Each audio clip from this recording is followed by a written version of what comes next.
அன்பான மாணவர்களுக்கு தாமிரபரணி பொறியியல் கல்லூரி சார்பாக வணக்கங்கள். இன்னைக்கு நாம் இந்த காணொளியில் ரயில் வண்டியிலிருந்து தடக் தடக் என்ற சத்தம் எப்படி உருவாகிறது என்று பார்ப்போம். இப்போது ரயில் வண்டியுடைய ஹிஸ்ட்ரி பற்றி கொஞ்சம் பார்ப்போம்.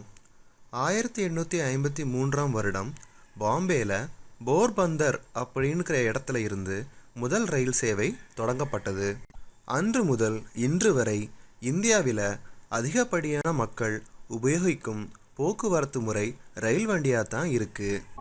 சுமார் 1,23,500 கிலோமீட்டர் ரயில் பாதை இந்தியாவில் தற்போது இருக்குது.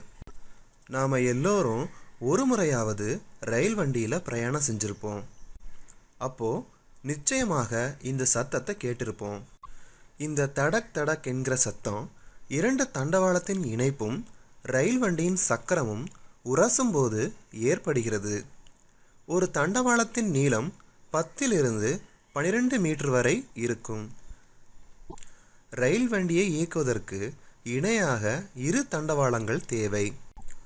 ஆக இணையாக செல்லும் இரு தண்டவாளங்கள் பல ரெயில்ஸ்களினால் இணைக்கப்பட்டிருக்கும். வண்டியின் சக்கரம் நேர்கோட்டில்தான் இணைக்கப்பட்டிருக்கும்.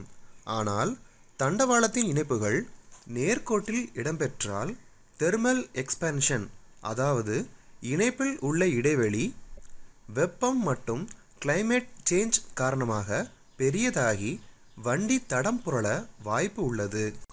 அதனால் இணைப்பு முன்னும் பின்னுமாக ஒரே நேர்கோட்டில் இல்லாமல் இணைக்கப்பட்டிருக்கும்.